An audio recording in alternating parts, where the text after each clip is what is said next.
औज़ुबिल्लाहि मिनश्शैतानिर्रजीम बिस्मिल्लाहिर्रहमानिर्रहीम अल्लाहुम्मा कुन ली वलिय्यिकल हुज्जत इब्निल हसन सलावातुका अलैहि वला आबाइही फ़ी हाज़िहि स्सा व फ़ी कुल्ली साआ वलिय्यन व हाफ़िज़न व क़ाइदन व नासिरन व दलीलन व ऐनन व हत्ता तुस्किनहु अर्ज़का व तुमत्तिअहु फ़ीहा तवीला।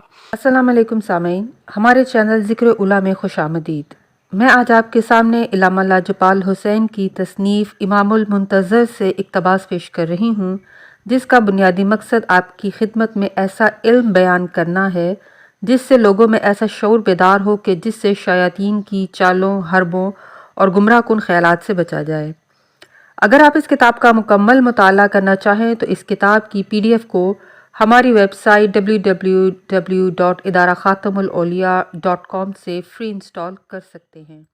दीदारे इमाम ज़माना की अहम शर्त क्या है? मुलाकात इमाम की आला मंजिल क्या है? हकीकत नुक्ताए बा क्या है? क्या हकीकत बा का मुशाहिदा ज़ुहूर इमाम के बाद मुमकिन है? हुकूमत इमाम की एक झलक। अगर आप गौर करें तो आपको मालूम होगा जिन लोगों को भी ज़ियारत का शर्फ हासिल हुआ उसके बुनियादी मकासिद दर्ज झेल हैं। नंबर 1 नसीहत, नंबर 2 इस्लाह नफ्स व कस्ब खैर, नंबर 3 हुज्जत व दलालत, नंबर 4 मुश्किल कुशाई।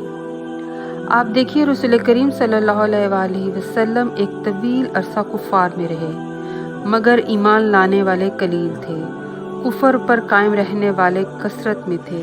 अब यहाँ पर रसूलुल्लाह सल्लल्लाहु अलैहि वसल्लम इनमें मौजूद हैं, यानी आपका पाकीज़ा वजूद हर एक को मुलाकात का शर्फ अता फरमा रहा है। इनमें कुफर पर भी कायम हैं, बल्कि उन्होंने अपने कुफर पर कायम रहते हुए आपसे जंगें लड़ी थी, लिहाजा मानना पड़ेगा कि ज़ाहिर से मुलाकात करके भी वो ईमान ना लाए। इसके बरक्स ऐसे भी थे जो ज़ाहिर से वासिल होकर बातिन से मुलाकात कर पाए। यहाँ पर रहमत जो खासा जमाल है उसकी बदौलत कुफार पर अजाब नाजिल नहीं हुआ। हज़रत वैसे करनी का वाक़या ईमान अफरोज़ है। अबू जहल और अबू लहब का कुफर पर डटे रहना। ऐसे अफराद भी मौजूद थे जो बातिनों दर ज़ाहिर से डायरेक्ट वासिल हुए। उनके लिए ज़ाहरी मुलाकात के बगैर बातिन दर ज़ाहिर तक शर्फ मुलाकात में कोई शय हिजाब नहीं बनी। ये मुलाकात की आला मंजिल है जहाँ वासिल होने वाला मरकज़ बातिन दर ज़ाहिर तक मुलाकात करता है। ऐसी मुलाकात में साहिब मुंतज़िर को रियाज़ात नफ्स व मुजाहिदा से गुज़रना पड़ता है, क्योंकि इस बा का राज नुक्ताए बा में मख्फी है जो वलायत और इल्म कुरान की हकीकत है।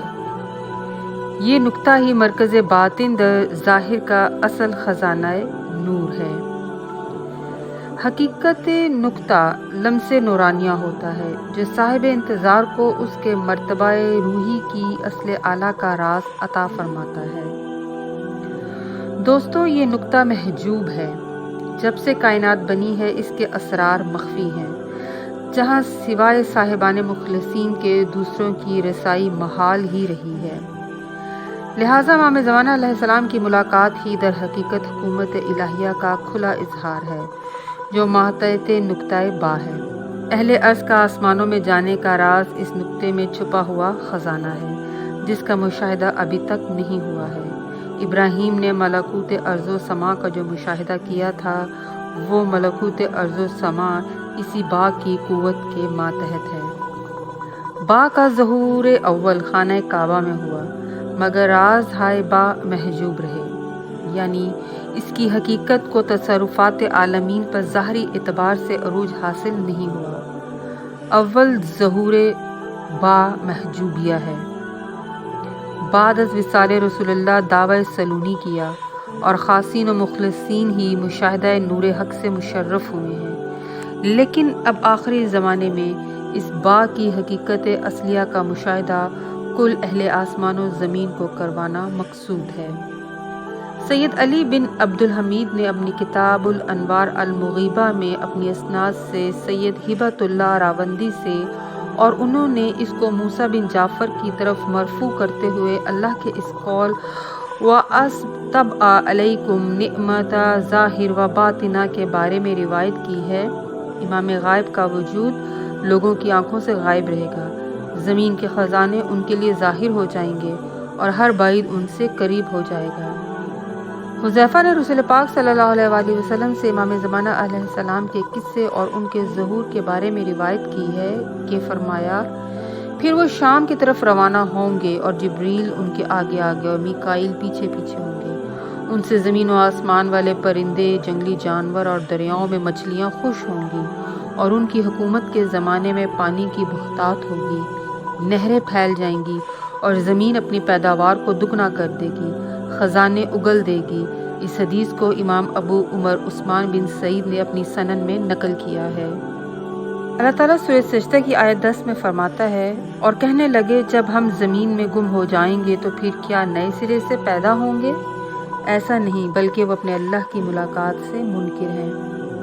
سورہ سجدہ کی آیت 11 میں فرماتا ہے، اے رسول کہہ دو کہ تمہیں ملک الموت وفات دیتا ہے جو تم پر مقرر کیا گیا ہے، پھر تم اپنے اللہ کی طرف لوٹائے جاؤ۔ اس آیت مبارکہ سے ثابت ہوا کہ بندے کو موت کے وقت اللہ کی ملاقات کروایا جانا دلیل و حجت ہے، اور یہ ملاقات مشاہدہ نور ولایت کے حضور ہوتا ہے، یعنی ولی کل مولا کائنات کے نور سے کروایا جاتا ہے۔ بہت سارے لوگ اللہ کی ملاقات کے منکر ہیں، مگر بات لقائے الہیہ کہتے ہیں، ہم نے دیکھ لیا اور سن لیا، یعنی بغیر اعلی بصارت روح کو مشاہدہ نور حق کروایا گیا، بغیر اعلی سماعت حق سنایا گیا، کہ اب کہتے ہیں ہمیں واپس بھیج، دنیا میں ہم نیک عمل کریں گے۔ اب سوال پیدا ہوتا ہے کہ اللہ نے انہیں واپس پلٹایا؟ اس کا جواب نفی میں ہے، مگر زمانہ رجت میں ہر ایک نیک و بد کو واپس صاحب الامر کے امر سے رجت دی جائے گی۔ امام زمانہ علیہ السلام کی زیارت کو اللہ نے اپنی ملاقات کا مقام عطا فرمایا ہے، اسی لیے وَأَشْرَقَتِ الْأَرْضُ بِنُورِهَا کی تفسیر میں امام جعفر صادق علیہ السلام سے اس آیت کی تفسیر میں منقول ہے کہ زمین کا رب زمین کا مالک ہے۔ امام زمانہ علیہ السلام کے ظہور سے زمین کا ذرہ ذرہ اس قدر روشن و منور ہو جائے گا، اس نورانی ظہور و ملاقات کا اثر ایسا ہوگا کہ دلوں میں کفر، گمراہی اور شرک باقی نہ رہے گا۔ ایک روایت مفضل بن عمر سے منقول ہے کہ امام جعفر صادق علیہ السلام نے فرمایا، جب ہمارا قائم ظہور کرے گا تو زمین اپنے رب کے نور سے یوں چمک اٹھے گی کہ لوگ سورج سے بے نیاز ہو جائیں گے۔ اس حدیث سے ثابت ہوا کہ نور امام ہی رب کی ملاقات کا نور ہے، اسی لیے سب کے لیے یہی نور وسیلہ فیض اس میں رب ہوگا۔ حکومت امام کی ایک جھلک کتاب الخصال میں ہے کہ حضرت امیر المومنین نے ارشاد فرمایا، ہم لوگوں سے ہی اللہ نے ابتدا کی ہے اور ہم پر ہی اللہ تعالیٰ اختتام فرمائے گا۔